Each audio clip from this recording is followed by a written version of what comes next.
Hallelujah, praise the lord. ঈশ্বৰৰ গৌৰৱ আৰু মহিমা হওক। প্ৰিয়সকল, আমি আজি এটা চমু টপিক আলোচনা কৰিম। চমু এটা ঈশ্বৰৰ বাক্য আলোচনা কৰিম। সেইটো হৈছে শান্তি। শান্তি আমি কেনেকৈ পাব পাৰিম বা শান্তি আমি ক'ত পাম, সেই বিষয়ে আমি আলোচনা কৰিম।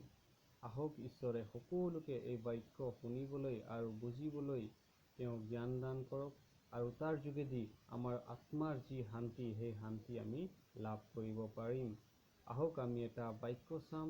এই হৈছে গীতমালা 34 নম্বৰ 14 পদ। তাত এনেদৰে লিখা আছে, তুমি দুষ্টতাৰ পৰা আঁতৰি সুকৰ্ম কৰা। তুমি দুষ্টতাৰ পৰা আঁতৰি সুকৰ্ম কৰা। তুমি শান্তি বিচাৰা আৰু তাৰ পাছে পাছে খেদি যোৱা। এটা ডাঙৰ বাক্য ঈশ্বৰ যীশুৱে আমাৰ কাৰণে দান কৰিছে। আমি কেনেকৈ শান্তি লাভ কৰিব পাৰিম?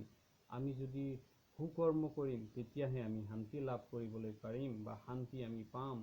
আমাৰ অজস্ৰ ধন সম্পত্তি, টকা পইচা, এই সকলোখিনি থাকিলেও আমি শান্তিক লাভ কৰিব নোৱাৰিম। আমি শান্তিক কিনিব নোৱাৰিম। কিন্তু আমি যদি ঈশ্বৰৰ বিধিমতে চলি যাওঁ, আমি যদি ঈশ্বৰৰ আজ্ঞা অনুসাৰে যদি চলি যাওঁ, আমি নিশ্চয় শান্তি লাভ কৰিব পাৰিম। আৰু ঈশ্বৰক যদি আমি প্ৰথম স্থান দিম আৰু ঈশ্বৰৰ যদি গৌৰৱ মহিমা কৰিম, ঈশ্বৰৰ যদি প্ৰশংসা কৰিম, তেহে আমি শান্তি পাব পাৰিম। প্ৰিয়সকল, শান্তি কেৱল প্ৰভু যীশু খ্ৰীষ্টত আছে, ঈশ্বৰত আছে, আৰু তেওঁ আমাৰ শান্তিৰ ঈশ্বৰ আৰু শান্তিৰ ৰজা। আমি তেওঁৰ যোগেদি গ'লেহে আমি শান্তি লাভ কৰিব পাৰিম। আমাৰ অজস্ৰ ধন সম্পত্তিৰে আমি শান্তিক কিনিব নোৱাৰিম। আৰু এই ধন সম্পত্তি থাকিলেও আমাৰ যদি শান্তি নাই মনত, আমাৰ শৰীৰত, আমাৰ আত্মাত যদি শান্তি নাই, আমি কেতিয়াও পৰম সুখ লাভ কৰিব নোৱাৰিম।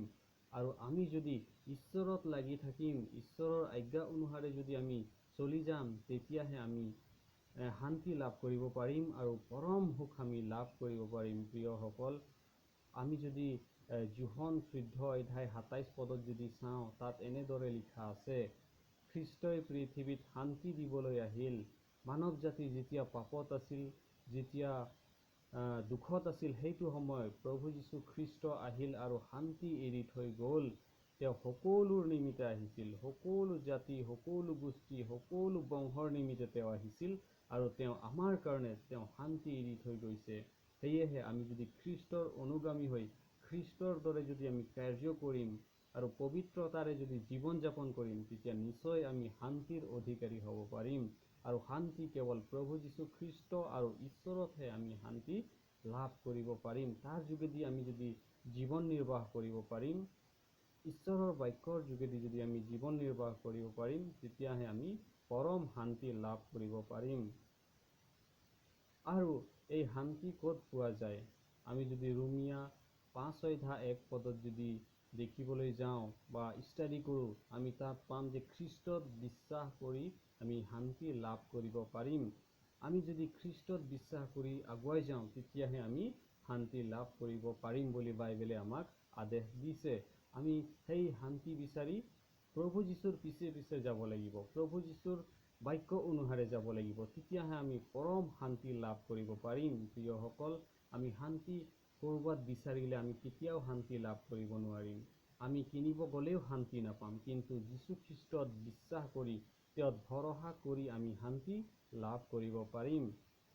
সেয়েহে যিচয়া 26 অধ্যায় 3 পদত এনেদৰে কোৱা আছে যে, ঈশ্বৰত ভৰসা ৰাখি শান্তি পোৱা যায়। হয় প্ৰিয়সকল, আমি ঈশ্বৰত, প্ৰভু যীশুত আমি বিশ্বাস ৰখাৰ জৰিয়তেহে আমি শান্তি লাভ কৰিব পাৰিম। সেয়েহে আমি প্ৰাৰ্থনা কৰি আমি শান্তি লাভ কৰিব পাৰিম। প্ৰাৰ্থনাত পৰ দি আমি শান্তি লাভ কৰিব পাৰিম।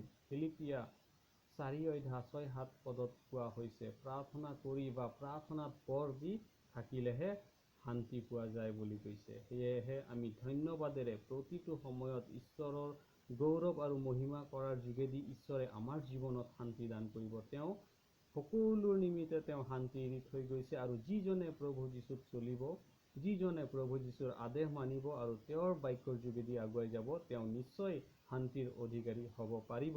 আহক প্ৰিয়সকল, এই শান্তি সকলোৰ লগত থাকক আৰু আমি সকলোৱে এই শান্তিৰ অধিকাৰী হ'ব পাৰিম। এনে ঈশ্বৰে আমাক জ্ঞান বুদ্ধি দান কৰক।